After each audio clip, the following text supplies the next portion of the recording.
Good morning, students. I am Sahi sir with your economics classes. How are you, beta? Okay, I hope you will be fine.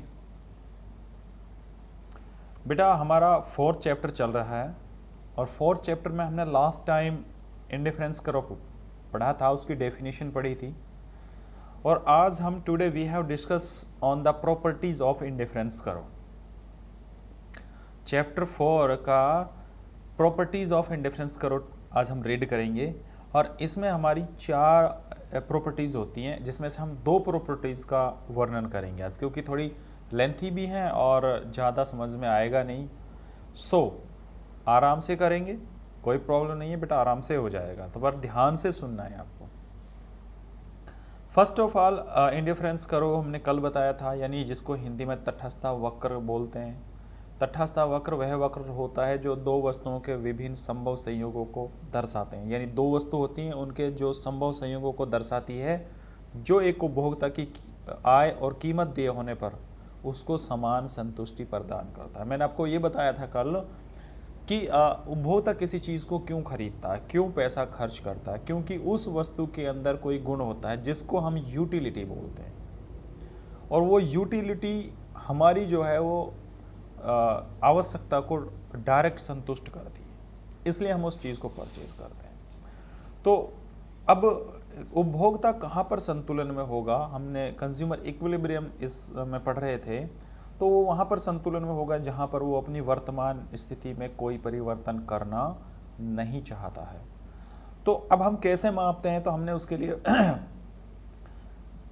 2 type की approaches देखी थी। एक तो indifference करो थी, एक cardinal थी और एक ऑर्डिनल थी। तो 3 तरह की अप्रोच थी जिसमें हम कार्डिनल और ऑर्डिनल पढ़ चुके हैं। अभी हम इंडिफरेंस करो पढ़ रहे हैं, जिसको हिंदी में तटस्थ वक्र बोलते हैं। तो तटस्थ वक्र होता क्या है, लास्ट टाइम हमने इसके ऊपर डिस्कशन भी किया था। अब आज हम बात करते हैं कि इसकी प्रॉपर्टीज क्या हैं, प्रॉपर्टीज ऑफ इंडिफरेंस करो। तो बेटा पहली प्रॉपर्टी है आईसी स्लोप डाउनवर्ड। इंडिफरेंस करो का ढलान ऊपर से नीचे की तरफ होता है। तो कैसे होता है और क्यों होता है? Because it indifference curve slope downward from left to right.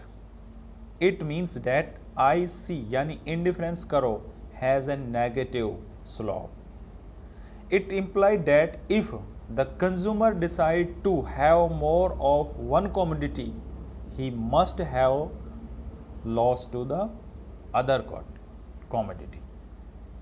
समझ में आई बात?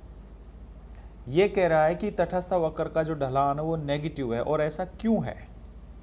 क्योंकि हमने पढ़ा था कि इसकी जो मान्यताएं थी कि 2 वस्तुएं होती हैं जंक्शंस में, केवल 2 वस्तुएं होती हैं, और जब आप एक वस्तु की मात्रा को बढ़ाएंगे तो दूसरी वस्तु की मात्रा को आपको कम करना पड़ेगा।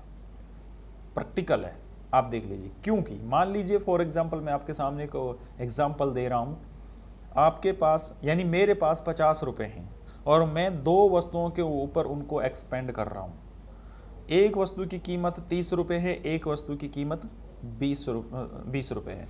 तो मैं अगर पूरे 50 रुपीज़ को एक ही वस्तु पर मान लीजिए, फॉर एग्जांपल हमारे पास 2 कमोडिटीज़ हो गई, एक एप्पल हो गया और एक बनाना हो गया, 2 वस्तु ले रहे हैं। एप्पल की कीमत 25 रुपये है और बनाना की कीमत 20 रुपये है।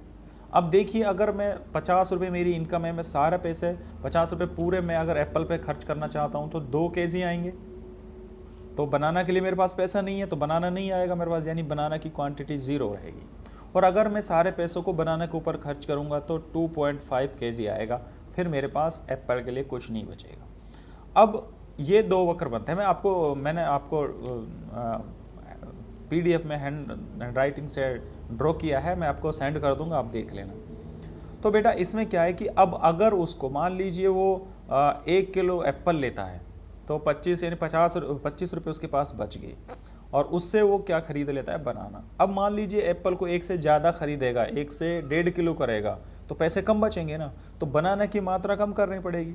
वो यही कह रहा है बेटा, वो कह रहा है कि IC slope downwards from left to right, it means that indifference curve has a negative slope, It implies that if the consumer decide to have more of one commodities या one goods, he must be have less of other commodities.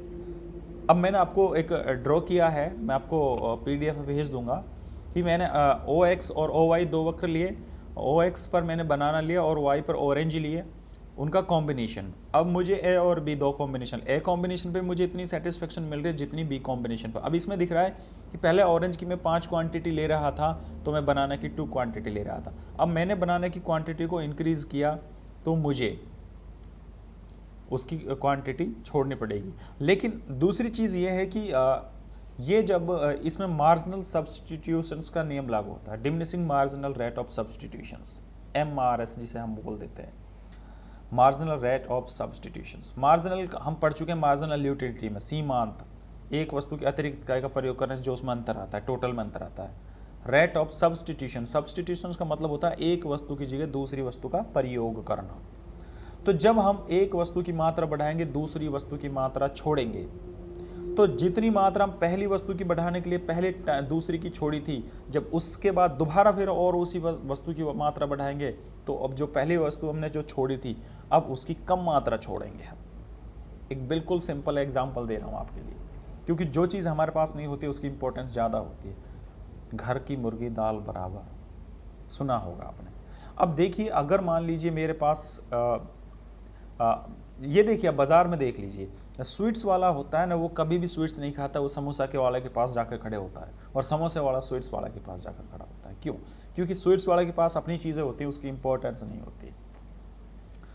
अब मैं करता हूँ कि मेरे पास मान लीजिए बनाना है, एप्पल नहीं है। अब मैं क्या करूँगा, मेरे अंदर जो इंपॉर्टेंस वो एप्पल की ज़्यादा होगी। मैं किसी से कहूँगा भाई मुझे एक एप्पल दे दीजिए, मैं आपको 5 बनाना दूंगा। उसने मुझे एक एप्पल दे दी, मैंने उसको 5 बनाना दे दी। मैंने एक एप्पल इंक्रीज़ किया, कितनी छोड़ी? 5 बनाना छोड़ी।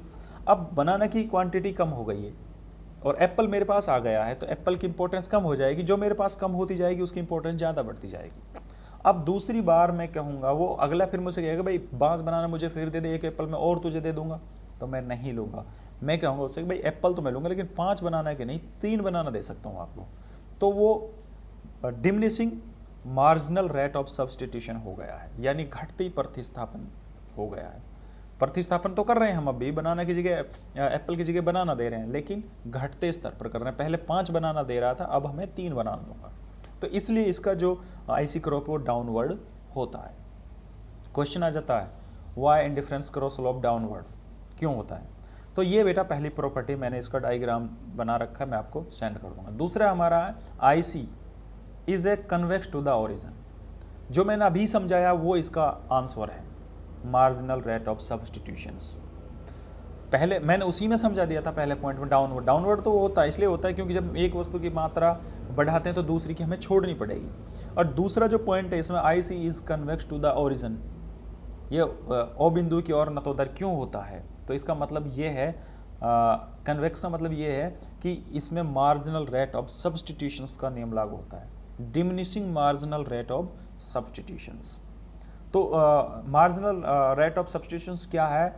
It refer to the rate at which the consumer is willing to substitute one good for others, कि उपभोक्ता की इच्छा एक वस्तु के बदले में दूसरी वस्तु के बदले में कितने बदलने की है उसका है। तो इसका मैंने एक डायग्राम बनाया है आपको कि MRS change in Y upon में चेंज इन X का डायग्राम दे रखा है बेटा। इसका मैं PDF आपको भेज दूंगा।